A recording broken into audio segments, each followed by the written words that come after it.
What is up, guys? It's your boy Rick Gakis, and today we've got some brand spanking new Destiny 2 news, courtesy of the Bungie weekly update that has just gone live, revealing official information. And so, let's get started.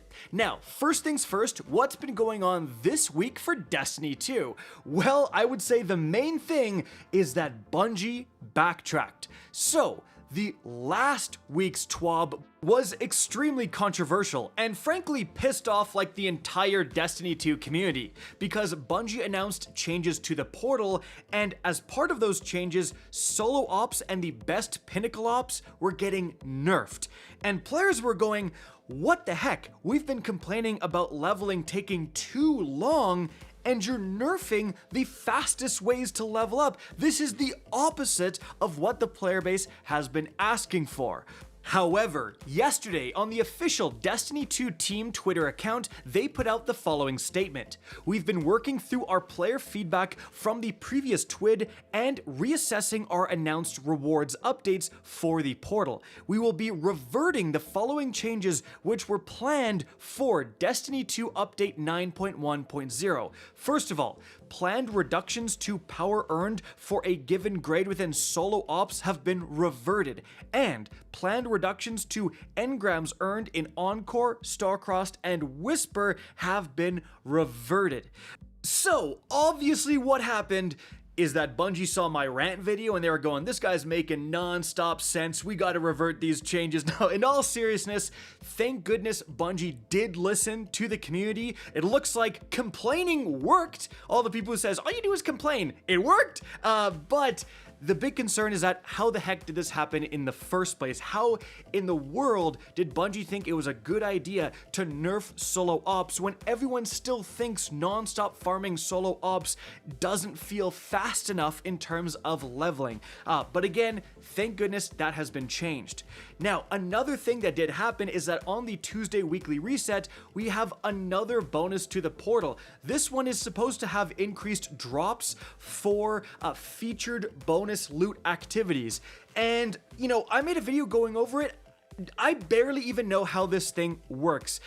In the actual pop-up in-game, it says you only get the bonus loot for the first time. I have people on Twitter swearing they get it in other times, but I have video proof of myself very clearly not getting any bonus loot when I get, you know, a bonus loot item to drop. So, I mean, I literally did yesterday when the Mint Retrograde was featured in Starcrossed, I did a run of a full 3-man team. I got double Mint Retrograde, my teammate got double Mint Retrograde, my other teammate got 1! Despite that being the first run for all 3 of us. So like, what the heck is going on? It seems incredibly inconsistent, and I think this was a massive L from Bungie. All they needed to do is say, anytime you get the bonus featured loot for an activity, you just get 2, like every time, no matter what. And that is for sure not happening right now. In fact, breaking news on the situation, Bungie tweeted the following. While we continue to investigate reports that the double bonus focus modifier may not be correctly rewarding players as expected, we have swapped the portal activity bonus to the score multiplier accelerator for the remainder of this week, guys. So, there you go. It was indeed glitched, and now it's been replaced entirely, at least for the time being. What a disaster. Moving on from there, however, let's get into the brand new information within the TWID. And first of all, guys, Bungie talks portal and progression updates. So, they recount the changes they have made thanks to community feedback. Then they talk about the buffs coming to Fireteam Ops specifically. So, already live, they've increased the match-made Fireteam Ops time limits across the board, so you have more time to do it. In Ashen Iron, they're going to increase the number of drops for Liminality, Inverted Spire, and Onslaught Widow's Court. It should just be like pretty much every Fireteam Ops activity, to be honest. Activity timers have been rebalanced for Solo, Pinnacle, and Fireteam Ops. Fireteam Ops has a greater value for speed versus killing all enemies. That's actually huge. It's super annoying to have to, like, you know, get the boss down to the point where he spawns more enemies and have to go off and kill every single enemy to get an A tier, it seems. They've also, this is brand new, increased the number of drops for many more activities in Fireteam Ops. Our team is still working on finalizing which specific activities we can buff up, and we will share more details after we finish validating this change. Okay, so it's going to be more than just like Liminality, Inverted Spire, etc. And another new one, they're removing unpopular mods like Grappler from Fireteam Ops matchmaking pool, though it will still be selectable when customizing. Okay, well, there you go. Moving on from there, guys, some buffs. Portal rewards. The following plan changes are focused on increasing rewards or increasing rewards quality. So, the chance for a prime engram drop per completion reward, activities with more base completion rewards, such as Liminality and Inverted Spire, will provide more chances for prime engrams to drop. So that's actually huge. If you have the same chance for every activity, you're never going to do a Widow's Court for your prime, right? Because it just takes so long. You're going to do the quickest activity with the quickest turnover over and over again. And also, another new change, we are working on creating a more consistent power reward experience for the upper power climb in Ashen Iron. This will be power 500 to 550, so maybe not solely relying on prime engrams as the only way to level up from 500 to 550, because right now, no one enjoys the 400 to 450 power grind. And we have some more buffs as well, guys. They say in last week's TWID, we provided a ton of information about various changes and the data that drove them. Hidden within were several buffs, small and large, which we wanted to scoop out of that document and clearly highlight. So for the Desert Perpetual Raid, this is kind of funny, they're saying, we already said this, but you guys were so mad at us you weren't paying attention. Okay. So, weekly challenges added, improved gear teardrops, gear attunement added. That's cool. Where's my power progression? Like, that's the thing, Bungie. If I'm going from 500 to 550 and the epic raid doesn't advance my power, that's a problem. Moving on from there, for the portal, the time bonus earned will grant a 5% minimum score if you make the timer. Your account's highest power will be used for the reward score rather than equipped power. That's great. You will no longer need to wear your highest power gear when playing to get the highest score possible. That's actually a very good change. Conquests are now replayable. That was also, something that they said, and then everyone was so mad they forgot about, but that's another great change. In the long run, we are still going to be cautious about singular ops category or activity becoming the go-to for power leveling. We want Destiny to be a game where you can hop in with friends to level rather than declining an invite to spend time in a solo activity for the sake of progression. That's fair, and that's a fair thing to want. Hey Bungie, here's my idea. You know how you have Fireteam power, where the highest power person in the Fireteam will give their power to the rest of the Fireteam? Have Fireteam bonus rewards. So if we're playing Liminality and someone has 3 bonus rewards and everyone else has none, everyone gets 3. And then at that point, you're just hopping around all these different activities. Bro, I've got 4 on Onslaught. Let's do an Onslaught. I've got this on this. And you're just hopping around following, whoever has the highest amount of bonus loot drops. I don't see any problem in that. And that would also make leveling a lot faster. But hey, what do I know? Anyways, first of all, heavy metal is back in the Crucible. That's right. It should launch this upcoming Tuesday. So, a heavier duty emblem you're going to get for achieving rank 5, a new sword holofoil for hitting rank 10, and a kinetic shotgun holofoil for hitting rank 15. So, I think there's 2 new legendary weapons coming with heavy metal. That's actually pretty exciting. And they say if you didn't earn it last time, you can also get the Griffin Exotic Sparrow, which remember is the first and only vehicle that can shoot back in Destiny 2. So, They say the game mode will last for 7 days from September 2nd to the 9th, and also Twitch drops will be enabled throughout the entirety of Heavy Metal. So if you watch a participating streamer on Twitch for 1 hour between 10 a.m. Pacific on September 2 and 10 a.m. Pacific on September 9th, you'll receive the Mad Dog emblem. And your boy is gonna be streaming Heavy Metal as soon as it comes out. Twitch.tv/KakisHD. That's actually sick. I think like, from some of what we've seen about these weapons, the sword and the shotgun look actually extremely interesting, guys. So they then go on to say class fantasy in Destiny, talking about when you boot up Destiny for the first time, your Guardian class is the first choice you ever make as a light bearer. Do you want to be the floaty one holding the fireball, the slender one with the cape and the blade, or the big one with the single monstrous shoulder piece?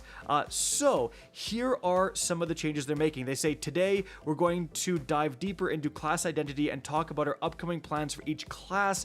Some of these changes will come in the releases during the month of September, others in October, and others still alongside Renegades. So for Warlock, they say the Warlock is the arcane spellcaster of the group. What they lack in strength and speed, they make up for in knowledge and sorcery. They're the best at performing complex magical rituals that persist in the world. The Warlock's universal class abilities give them access to health, recovery, and ally empowerment. So the Warlock traits: battlefield control, arcane abilities, ally empowerment. Moving forward, they want to, reinforce those. So they say, in general, the following Warlock turrets will now count as grenades for stats and perks: Ionic Sentry, Arc Soul, Hellion, Bleak Watcher, and Child of the Old Gods. Massive change, guys. Absolutely massive. Which means if I have 200 grenade, my Hellion will be getting the bonus for grenade damage. So my Hellion will be doing 65% more damage. My Arc Soul will be doing 65% more damage. Guys, that is absolutely massive. Does this also mean that if my Hellion or Arc Soul gets kills, if I have a weapon with Demolitionist, it'll just auto reload that? Again, that's insane. The possibilities in build crafting with this change are going to be massive.